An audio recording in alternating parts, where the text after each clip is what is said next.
Semangat pagi dan salam sejahtera untuk kita seluruhnya. Perkenalkan, nama saya Sabam Syahputra Manurung, Esos MS. Saya merupakan salah satu dosen tetap pada Prodi S1 Pariwisata Universitas Imelda Medan. Saya berlatar belakang pendidikan administrasi publik, perencanaan, dan pembangunan wilayah desa. Adapun mata kuliah utama yang saya ajarkan beberapa diantaranya pengantar ilmu pariwisata, studi wilayah pariwisata, pariwisata desa kota, sosiologi pariwisata, hukum dan kebijakan pariwisata, serta ekowisata.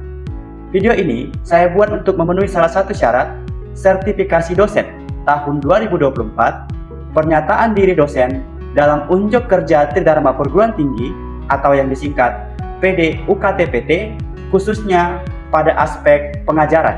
Pada kesempatan kali ini, saya akan memaparkan satu mata kuliah yang saya ajarkan, yaitu Pariwisata Pedesaan dan Perkotaan.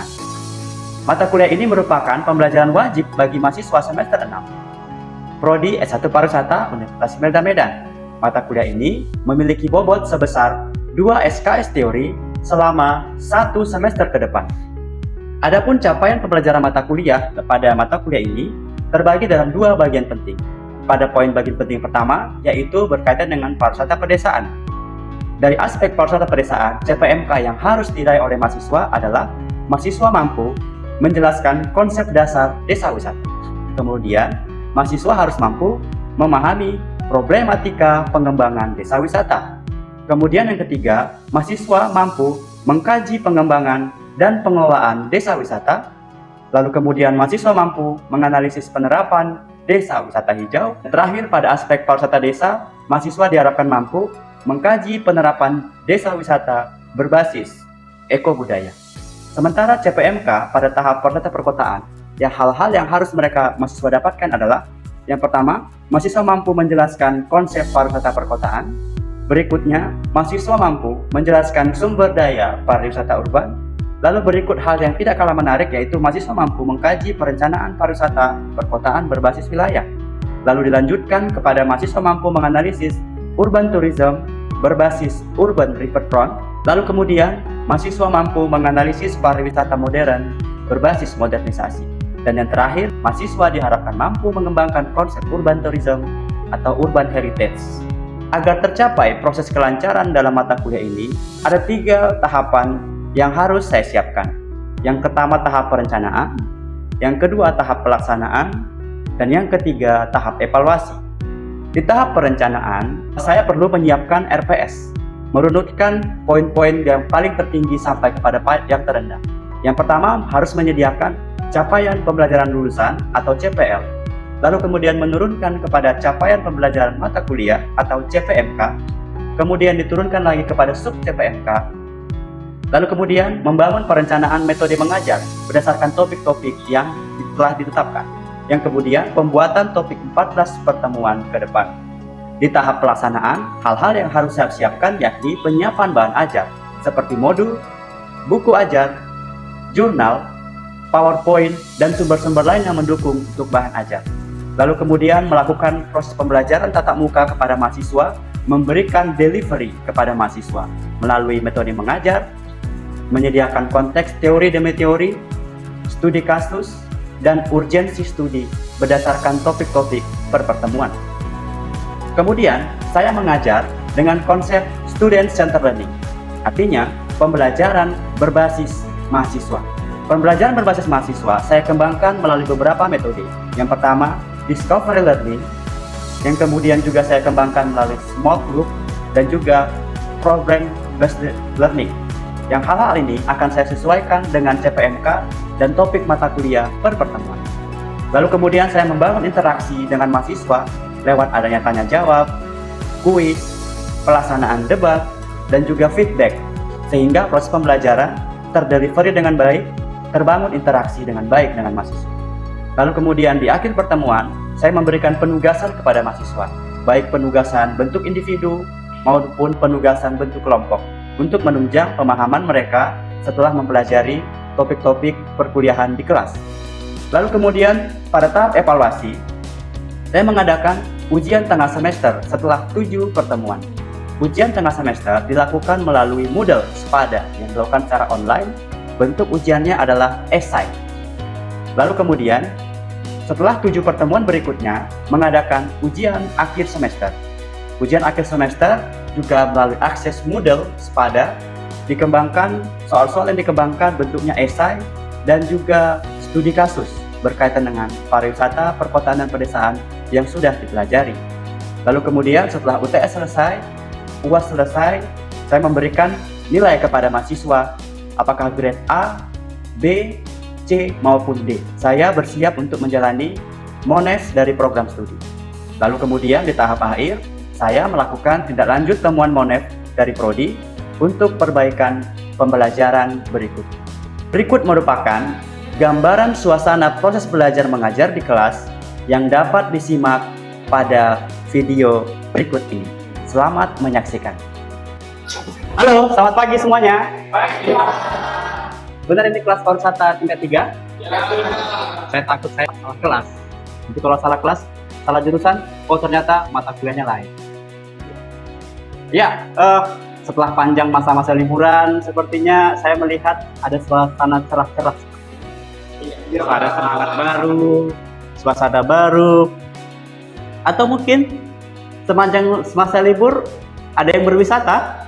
Ada. Nah, coba salah satu teman mungkin boleh menceritakan semasa liburan berwisata kemana aja? Siapa? Coba ceritakan sedikit. Ya, kemana? Saya semalam ke Tangkahan, Pak. Oh, ke Tangkahan. Wah, oke. Ya, di Langkat ya? Iya, ya, benar. Ya, bagaimana pengalaman di sana? Enak, Pak. Bisa ikut memandikan gajah. Oh, memandikan gajah. Wih, bagus sekali. Lalu kemudian sana juga berapa lama? 2 hari 3 malam, Pak. Wah, sambil menginap, pada homestay-nya nyaman. Luar biasa. Nah, karena semangatnya, hal ini suasana baru, semangat baru kita belajar, kita memulai semester baru, ada mata kuliah yang menarik, yaitu kita masuk kepada mata kuliah pariwisata, pedesaan, dan perkotaan. Jadi pada kesempatan kali ini, kita akan mempelajari gambaran-gambaran umum dari mata kuliah pariwisata, pedesaan, dan perkotaan. Gambaran-gambaran umum ini merupakan hal-hal nanti yang akan kita pelajari pada 14 pertemuan ke depan. Sehingga saya menstimulus teman-teman untuk dapat memberikan stigma agar mata kuliah ini semangat untuk dijalani satu semester. Sesungguhnya mata kuliah ini adalah gabungan dari 2 pokok bahasan, yaitu tentang pariwisata pedesaan dan juga pariwisata perkotaan. Lalu kemudian dimixkan, digabung ke dalam satu bagian. Nah, dalam tahap seperti ini, dalam belajar tentang desa dan kota, ada beberapa lagu yang menggambar. Contoh lagu ya, desaku yang ku cinta, pujaan hatiku, selalu ku rindukan, desaku yang permai. Itu menggambarkan sebuah desa itu yang nyaman ditinggali, dirindukan, kemudian desa yang permai asri, desa yang tenang. Lalu kemudian menggambarkan juga kota, kebalikan dari desa. Kita belajar dari lagu-lagu yang cakep tentang perkotaan. Ada Yogyakarta. Ada yang tahu lagu Yogyakarta? Iya, lagu tentang Yogyakarta itu mengenang sebuah tempat yang nyaman, enak ditinggali, dan juga nyaman untuk dijadikan tempat wisata. Jadi, kenapa mata kuliah ini penting? Karena konteks pariwisata itu selalu bertumpu, tidak hanya di desa, tapi di kota. Ada pariwisata desa yang disebut desa wisata, ada juga pariwisata perkotaan sebagai urban city. Nah, ini yang menjadikan dia menarik. Lalu, kenapa ini penting dipelajari oleh teman-teman mahasiswa pariwisata? Karena kalian nanti sebagai seseorang planner atau pekerja-pekerja pariwisata yang harus memahami konsep dan urgensi dari pariwisata, baik di tingkat desa maupun di tingkat perkotaan. Ya. Kemudian kita coba melihat bagaimana karakteristik pariwisata desa. Ada keterbalikan antara masyarakat kota dengan masyarakat desa. Orang kota pengen sekali ke desa. Kenapa pengen di desa? Ke desa bisa nyaman, tenang, pemandangannya masih asri, suasananya masih teduh. Sementara di kota, hiruk-pikuk, macet, lalu kemudian padat, banyak orang, susah untuk mencari ketenangan. Sehingga orang-orang kota pengennya ke desa. Tapi kebalikannya justru orang desa pengennya ke kota. Mereka sudah bosan dengan alam, bosan dengan bekerja di ladang, bosan dengan orang-orang yang jumpanya gitu aja. Mereka pengen lihat ke mall, mereka pengen nonton bioskop, mereka pengen berwisata naik transportasi umum yang ada di kota yang modern. Nah, dua hal ini sebenarnya bisa disatukan antara kebutuhan dari desa dan juga kebutuhan dari kota, karena keduanya berkesinambungan. Semua memiliki kebutuhan. Maka sesungguhnya dari dua kesempatan itu momentum yang baik untuk bisa menjadikan desa itu menjadi tempat wisata, dan momentum yang baik juga untuk bisa menjadikan kota menjadi tempat wisata. Itu dia. Kita akan lihat bagaimana karakteristik desa sebagai tempat wisata. Pertama, di desa itu lingkungannya masih alami, di mana pariwisata pedesaan menawarkan pemandangan alam yang indah, desanya yang suasana desa yang nyaman, budaya yang tradisional. Wisatawan dapat menikmati alam terbuka, ada aktivitas bertani, dan juga interaksi dengan masyarakat. Ini dibutuhkan teman-teman perkotaan dan menjadi nilai jual. Kemudian skalanya kecil, artinya apa? Pariwisata desa itu biasanya berskala kecil dengan kapasitas terbatas. Hal ini memungkinkan pengalaman yang lebih personal dan interaktif bagi wisatawan. Kalau di desa, objek wisatanya masih homogen atau tidak sebanyak yang di kota. Oleh karena itu, masih homogen, masih enak bisa bercengkrama langsung dengan pengelolanya, bercengkrama langsung dengan masyarakat. Lalu kemudian apalagi? Infrastruktur sederhana. Ada apa? Akomodasi fasilitas pariwisatanya itu masih cenderung lebih sederhana. Di homestay, yang tadi teman-teman dari Tangkahan 2 hari 3 malam toh. Nah, di sana Tangkahan itu homestay-nya masih kayu, terbuat dari kayu, kemudian atapnya juga masih sederhana. Jadi kemudian produk wisatanya seperti kuliner yang olahan tangan, lalu kemudian warung makanan lokal. Kemudian inilah gambaran di desa, lingkungan alamnya oke, skala kenyang masih kecil, lalu kemudian infrastruktur sederhana. Kita akan bandingkan bagaimana di kota. Tentu berbanding terbalik dengan di desa tadi toh. Bagaimana keragaman aktivitas? Di kota seluruhnya ada. Ada pariwisata perkotaan ditandai dengan keragaman aktivitas. Ada wisata sejarah, wisata budaya, ada kuliner, ada belanja, hingga hiburan modern yang dapat memenuhi berbagai minat wisatawan. Konser-konser nasional sampai internasional, event-event nasional sampai internasional dipusatkan di kota. Kemudian fasilitasnya lebih lengkap. Kota-kota besar menyediakan fasilitas pariwisata yang lengkap seperti pusat perbelanjaan ada, kemudian hotel dari bintang 1 sampai bintang 5, restoran yang lengkap, pusat hiburan, dan transportasi umum yang memudahkan wisatawan. Lebih fleksibel, lebih banyak pilihan, kemudian juga lebih luas, lebih banyak hal-hal yang bisa dilakukan daripada di desa tadi. Lalu kemudian aksesibilitasnya tinggi. Pariwisata di kota didukung oleh aksesnya yang tinggi. Jadi kota menawarkan banyak hal. Inilah karakteristik pariwisata di kota. Pariwisata di kota lebih beragam. Pagi ada jenis wisatanya beda, siang jenis wisatanya beda, malam jenis wisatanya beda. Lalu kemudian ini yang perlu. Dari tadi kita belajar karakteristik di desa seperti ini gambarannya, kemudian karakteristik di kota gambarannya lebih beragam. Nah, dari dua hal itu ternyata kita memiliki kesempatan. Kita memiliki peluang untuk mengembangkan pariwisata di desa.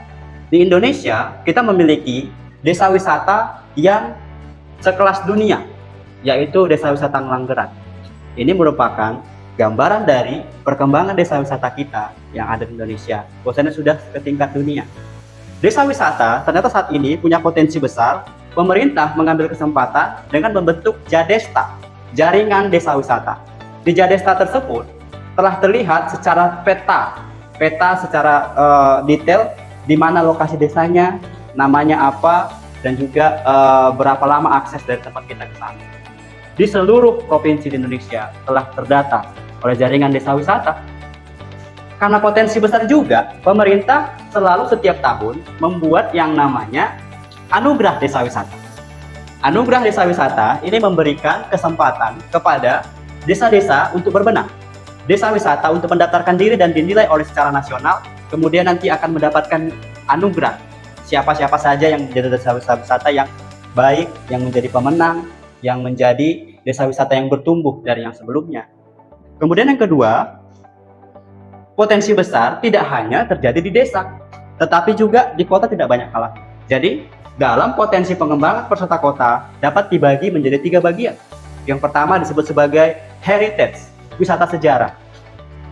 Wisata sejarah, historical, itu berupa bangunan-bangunan lama, situasi kolonialisme yang hidup di sebuah kota, bisa berkunjung ke museum yang menjelaskan bagaimana perkembangan kota dari masa lalu hingga masa kini. Secara historical, secara heritage, kota memiliki nilai yang tinggi. Ada banyak kota-kota Indonesia yang memiliki nilai heritage yang tinggi. Ada Surabaya, ada Bandung, ada Jakarta, ada Medan juga demikian. Dan juga kota-kota yang lain yang memiliki nilai heritage yang tinggi. Kemudian, hal-hal juga yang perlu dikembangkan di pariwisata kota itu adalah pariwisata modern, yaitu bangunan-bangunan yang tinggi, city skies. Lalu kemudian pengembangan pusat perbelanjaan seperti mall, seperti karnaval, seperti konser, atau pusat keramaian yang lain dalam aspek modern yang bisa mengundang banyak orang.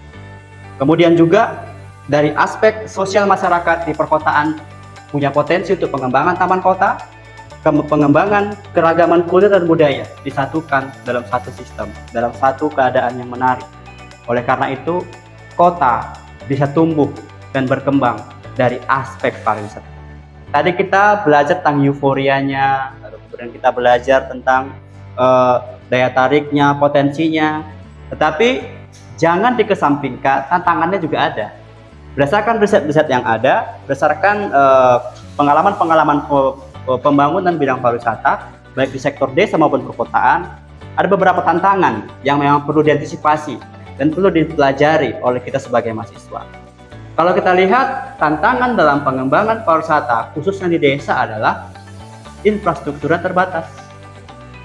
Desa-desa sering memiliki infrastruktur yang terbatas, apalagi di pedalaman. Ini menjadikan akses ke sebuah tempat itu menjadi mahal. Saya pernah penelitian di Kampung Merabu, itu di pedalaman, di sana terlihat bahwasannya akses ke sana sangat susah. Oleh karena itu, paket satu wisata, ekowisata sana 36 juta untuk membawa wisatawan 3 hari 2 malam. Jadi mahal, karena dia harus menyeberang sungai, kemudian juga menyediakan penginapan, kemudian juga menyediakan konsumsi, dan juga paket touring selama di sana. Jadi orang-orang yang bisa mengakses terbatas. Paket ekowisata yang dibuat potensinya besar, tapi karena infrastruktur terbatas menjadikan objek wisata yang dikelola itu menjadi mahal. Ya, karena mahal, jadi sulit bisa diakses oleh banyak orang. Terutama teman-teman yang kelas menengah ke bawah. Mereka mikir lagi, bagus sih tempatnya, tapi jauh, mana ada cukup modal. Ya. Kemudian tantangan kedua, kurangnya sumber daya. Masyarakat pedesaan sering memiliki sumber daya terbatas, baik dari segi dana, pengetahuan maupun sumber daya untuk pengembangan pariwisata. Kenapa? Orang desa banyak meninggalkan desanya pergi ke kota. Mereka bekerja, mereka pendidikan, mereka mengadu nasib di perkotaan, meninggalkan desa. Ini pernah terjadi di beberapa kampung tempat wisata yang ada di Danau Toba, khususnya di daerah Pulau Samosir. Di beberapa tempat Pulau Samosir itu memiliki banyak potensi-potensi untuk bisa dikembangkan menjadi tempat wisata, tapi SDM-nya kurang. SDM-nya sangat kurang, sehingga kurang terurus tempat wisata tersebut. Pada kemana teman-teman itu, anak-anaknya yang masih muda atau masih baru mengembangkan diri, mereka merantau, meninggalkan sebuah tempat yang tadinya mutiara tertinggi. Kemudian adaptasi budaya.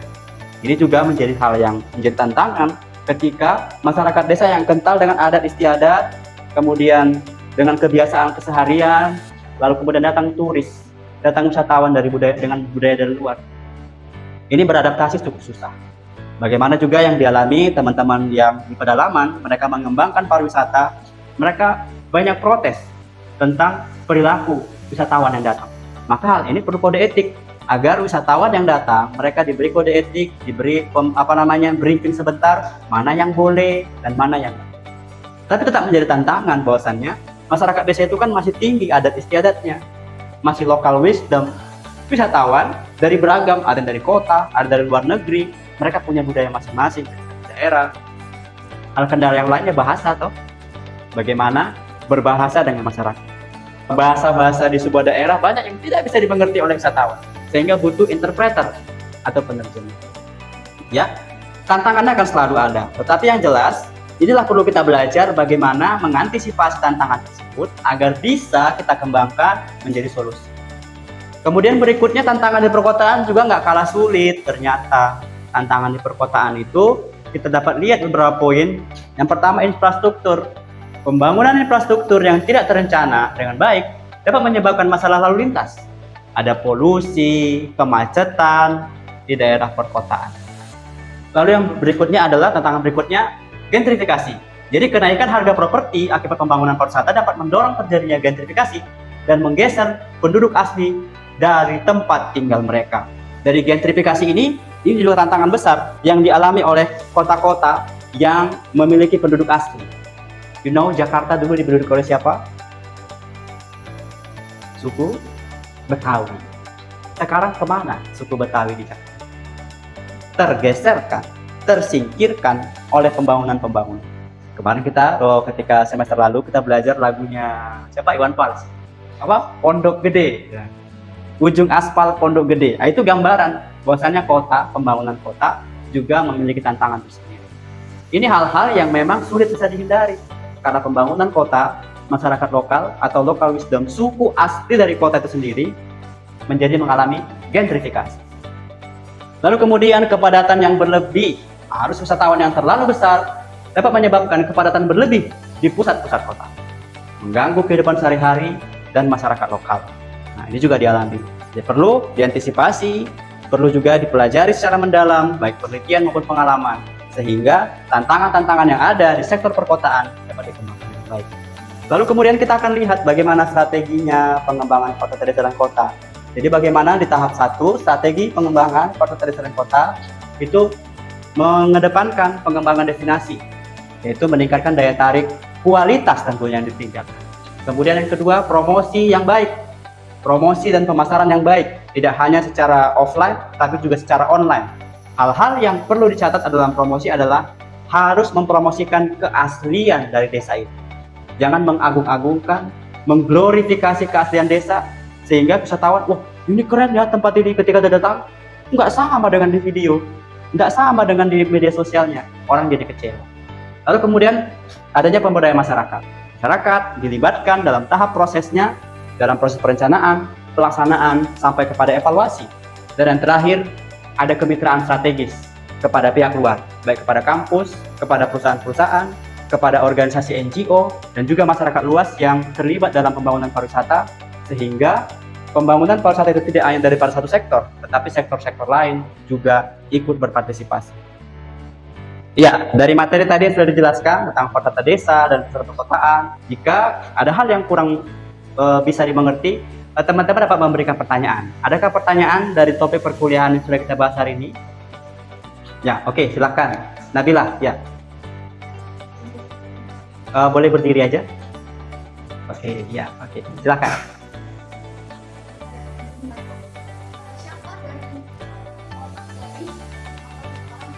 Betul. Iya. Oke, pertanyaan yang bagus. Itu aktor. Siapa sih aktornya? Aktor internal. Tadi ada di masyarakat dalam bentuk Poldarwis dan juga pemerintah desa. Aktor eksternal dapat berupa dari NGO, organisasi-organisasi yang bergerak di bidang pariwisata.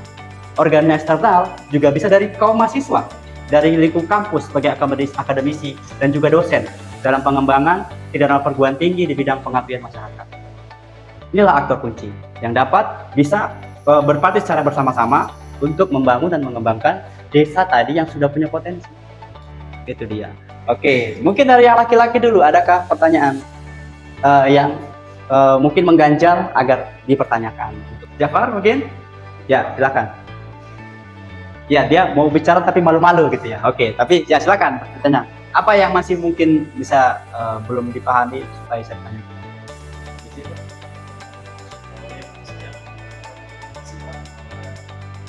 Yang Oke. Yang terpencil, yang masih yang tertinggal, Pak. Oke. Beberapa SD. Iya, memang cukup menghambat ya. Bagaimana ada sebuah desa terpencil? Dari pertanyaan dari Jafar, apa sih faktor-faktor yang menghambat? Yang pertama itu dari segi infrastruktur, benar sekali. Infrastruktur jalan untuk menuju akses ke sana. Karena daerah terpencil harus melewati beberapa desa. Beberapa desa ini lingkup administrasinya berbeda, desa A, desa B, desa C, dan seterusnya. Gitu ya. Faktor infrastruktur ini menjadi satu tantangan yang berat, sehingga bagaimana membuka akses jalan. Lalu kemudian tantangan berikutnya, faktor-faktor berikutnya yang menjadi tantangan adalah bagaimana masyarakat desa itu tidak siap untuk kehadiran pariwisata, untuk kehadiran aktivitas wisata di desanya.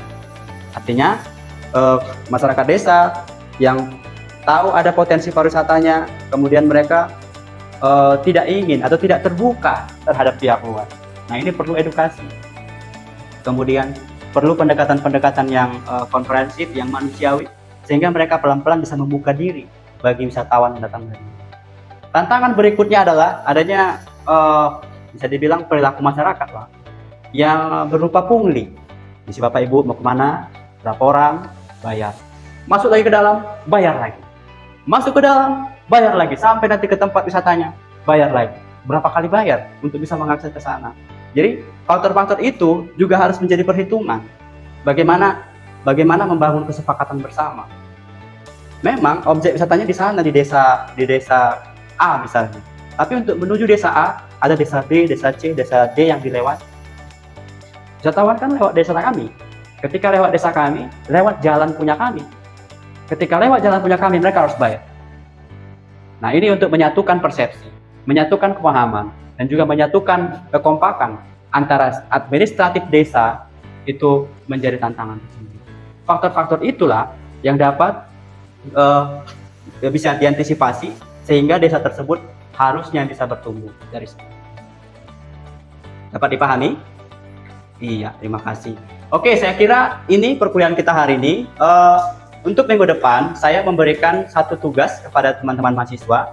Tugas individu berupa mencari beberapa objek wisata, boleh di desa maupun di kota, yang mengalami kegagalan. Objek wisata telah dibangun, lalu kemudian gagal bertumbuh. Nah, mengumpulkan saja dulu. Nanti kita akan bahas di sini secara bersama-sama. Kita bahas di sini apa penyebabnya, dan juga kita rancang bersama apa solusi bagi desa wisata tadi yang baik desa wisata maupun pariwisata perkotaan yang tidak tumbuh atau justru mati. Nah, ini menjadi menarik. Saya harap dapat bisa diikuti kembali perkuliahan ini di minggu depan. Terima kasih, tepuk tangan untuk kita seluruhnya. Demikianlah gambaran singkat proses pembelajaran dari mata kuliah yang saya ampuh. Semoga dapat memberikan gambaran mengenai kinerja pengajaran yang saya lakukan, khususnya di Prodi S1 Pariwisata Universitas Imelda Medan. Saya mengucapkan banyak terima kasih kepada seluruh tim penilai dan tim panitia sertifikasi Smart Dosen tahun 2024, khususnya dari Direktorat Sumber Daya Kemendikbud Ristek Dikti Indonesia. Saya juga tak lupa mengucapkan terima kasih kepada Rektor Universitas Imelda Medan beserta jajaran pimpinan lainnya, rekan Bapak Ibu sejawat dosen, dan juga seluruh mahasiswa. Akhir kata, saya mengucapkan terima kasih kepada kita semua. Salam pembelajar.